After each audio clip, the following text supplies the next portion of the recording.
नमस्कार। तो आज का जो हमारा टॉपिक है टाइप ऑफ व्हीकल्स का है। जो हमारे इलेक्ट्रिक व्हीकल हैं वो कितने कैटेगरीज या उनके कितने सब कैटेगरीज हैं। तो नॉर्मली जो कैटेगरीज होंगे उसको गवर्नमेंट ने कोड दिया हुआ है कि ये जो कोड होगा वो आपको उस कोड से डिफाइन कर सकते हैं कि आपका व्हीकल किस कैटेगरीज में आएगा। ठीक है, तो उसको जो गवर्नमेंट्स जो अप्रूवल देती है उसको जो बोलते हैं होमोलोगेशन बोलते हैं। ठीक है, तो हमने क्या किया है, ये तीन पार्ट्स में उसको बांटा हुआ है, electric two wheeler, three wheeler and four wheeler. तो हमने क्या किया है, इसमें एक ईवी ई व्हीकल का तीन कर दिया है, एक कर दिया है two wheeler electric two wheeler, दूसरा कर दिया है इलेक्ट्रिक थ्री व्हीलर और तीसरा जो कर दिया है इलेक्ट्रिक फोर व्हीलर। ठीक है, इसमें जो होंगे दो व्हील होंगे, इसमें तीन व्हील होंगे और इसमें आपके फोर व्हील होंगे।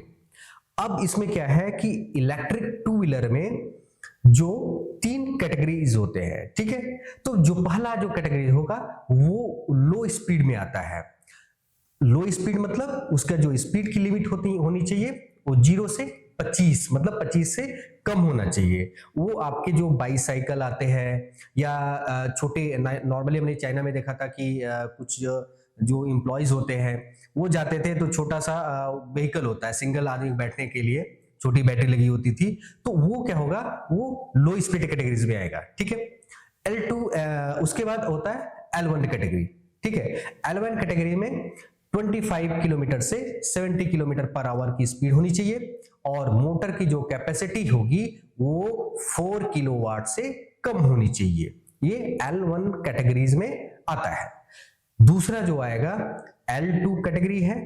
L2 कैटेगरी में जो इसकी लिमिट होनी चाहिए वो 70 किलोमीटर पर आवर से ज्यादा होना चाहिए और मोटर की कैपेसिटी होगी वो 4 किलोवाट से ज्यादा होगा।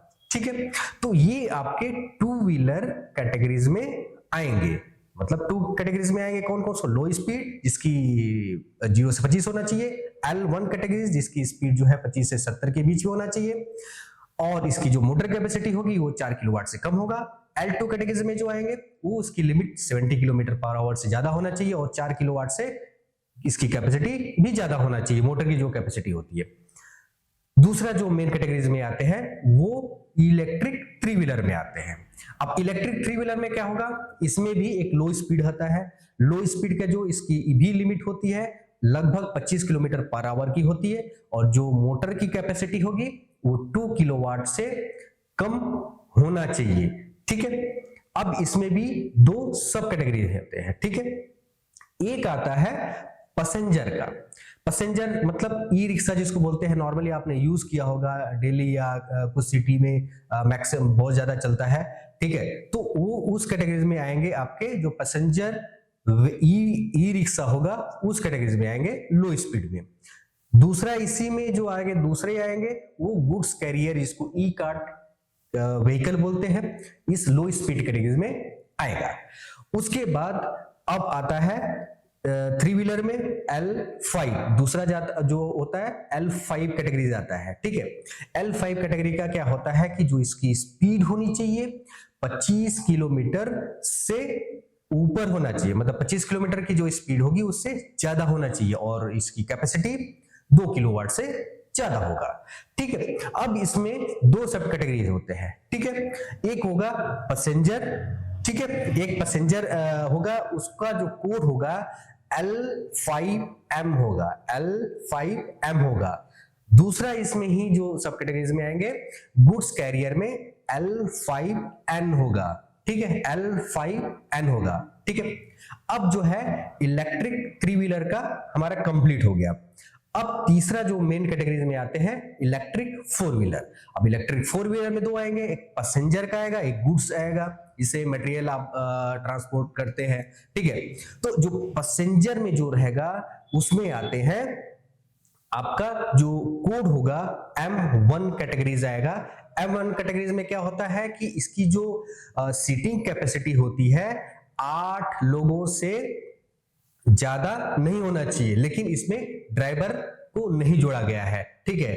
ड्राइवर के अलावा 8 सीट से ज्यादा नहीं होना चाहिए, ठीक है। इसके भी सब कैटेगरीज है। उसका जो हैचबैक में आता है, ठीक है, हैचबैक में 4 मीटर से आपका कम होना चाहिए, दूसरा 4 मीटर के लगभग बराबर होना चाहिए, ठीक है। तो ये M1 कैटेगरीज में सब कैटेगरीज 2 आते हैं, ठीक है।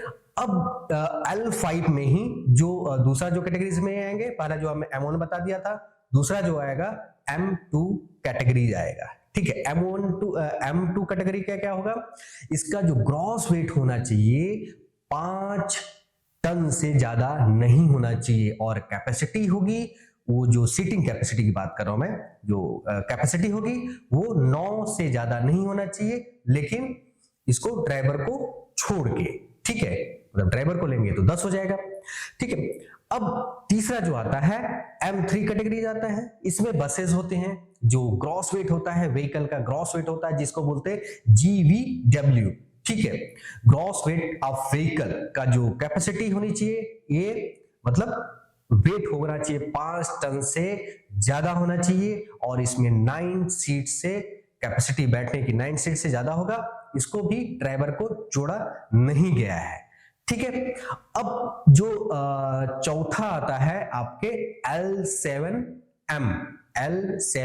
कैटेगरीज आती है। ये क्या है कि ये एक इंडिया की बात करें तो ये अभी इसको ऐड किया गया है। नॉर्मली हम फॉरेन में देखते हैं कि कुछ व्हीकल होते हैं कि आपको लगेगा कि 2 व्हीलर को कवर कर दिया गया है, ठीक है। तो वो उस व्हीकल में आती है, उसको बोलते हैं क्वाड्री साइकिल, ठीक है। क्वाड्री साइकिल इसको बोलते हैं। नॉर्मली इंडिया में देखेंगे तो बजाज ने निकाला है, ठीक है। जो उसका जो वेट होना चाहिए, जो कर वेट होता है, ठीक है, उसका 475 से ज्यादा नहीं होना चाहिए, और लेंथ 3 मीटर से ज्यादा नहीं होना चाहिए, और जो सीटिंग कैपेसिटी हो 4 से ज्यादा नहीं होना चाहिए। इसमें ऑलरेडी ड्राइवर को इंक्लूड किया गया है, मतलब ड्राइवर को लेके 4 सीट की कैपेसिटी होनी चाहिए, ठीक है। अब क्या होगा कि जैसे हम M3 की बात किया था, M3 में जो बसेस होंगे उसमें भी 3 सब कैटेगरीज आएंगे। इसमें मिनिमम जो मिनी आती है उसमें 7 मीटर की होती है, मिड वाली जो व्हीकल होगी उसको 8.2 से 9.4 मीटर के बीच होगी, और जो तीसरा होगा स्टैंडर्ड होगा वो 12 मीटर के लगभग लेंथ होनी चाहिए, जो इस कैटेगरीज में आएंगे, ठीक है। अब जो L7 की जो बोलते हैं, हमने बोला था L7M का बात किया था क्वाड्री साइकिल की, तो क्वाड्री साइकिल में क्या होगा, इसमें आपका कोई भी सब कैटेगरीज नहीं आता है, ठीक है। अब हम क्या करेंगे, अब पैसेंजर की बात हो गई, अब दूसरा जो है इलेक्ट्रिक 4 व्हीलर में गुड्स की बात करेंगे, गुड्स कैरियर की, जो गुड्स ट्रांसपोर्ट जो जिसके थ्रू करते हैं व्हीकल का, उसकी बात करेंगे। तो इसमें जो आता है, पहला आता है सब कैटेगरीज में N1 कैटेगरी, जिसको ग्रॉस वेट जो है 3 टन से ज्यादा नहीं होना चाहिए। दूसरा जो हो गया N2 कैटेगरीज, जिसमें 3.5 टन से ज्यादा लेकिन 12 टन के बराबर होना चाहिए, ठीक है। तीसरा आ जाएगा N3 कैटेगरीज, जिसमें 12 टन से कैपेसिटी इसकी ज्यादा होना चाहिए, ठीक है। और तीसरा जो आ गया L7N क्वाड्रीसाइकिल ही है, इसकी जो लेंथ होनी चाहिए 3.5 मीटर, और कर्व वेट जो इसका वेट होगा, कर्व वेट का 550 kg से ज्यादा नहीं होना चाहिए। उसकी कैपेसिटी होगी, इसमें 2 लोगों से ज्यादा नहीं होना चाहिए, और इसमें जो ड्राइवर इंक्लूड कर दिया गया है, ठीक है, यानी कि ड्राइवर को लेकर इसमें जो सीटिंग कैपेसिटी है 2 से ज्यादा नहीं होना चाहिए।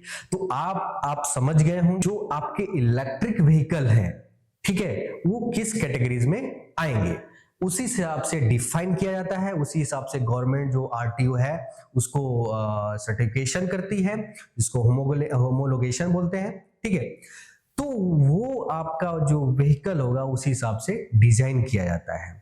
तो ये जो टॉपिक है स्पेशली उन लोगों के लिए जो मैन्युफैक्चरिंग करते हैं, या जो स्टूडेंट जो है इंजीनियरिंग करते हैं, या कभी फ्यूचर बनाना चाहते हैं, इलेक्ट्रिक व्हीकल के इंडस्ट्रीज में, तो उनके लिए बेनिफिट है। और हमारा जो है कंप्लीट वीडियो जो होगा इलेक्ट्रिक व्हीकल और हाइब्रिड व्हीकल पे, कंप्लीट वीडियो एक पैकेज आएगा, तो आप पूरा वीडियो देखेंगे, पूरा पैकेज, तो आपको पूरा डिटेल में समझ में आ जाएगा। फिलहाल हम जो बताएंगे आपको फंडामेंटल बताएंगे, ठीक है। फंडामेंटल के बाद जो है हम प्रैक्टिकल बताएंगे कि उसमें आपका प्रैक्टिकल अगर हम करते हैं तो उसमें क्या डिफरेंस आता है थ्योरेटिकली और प्रैक्टिकली में, ठीक है।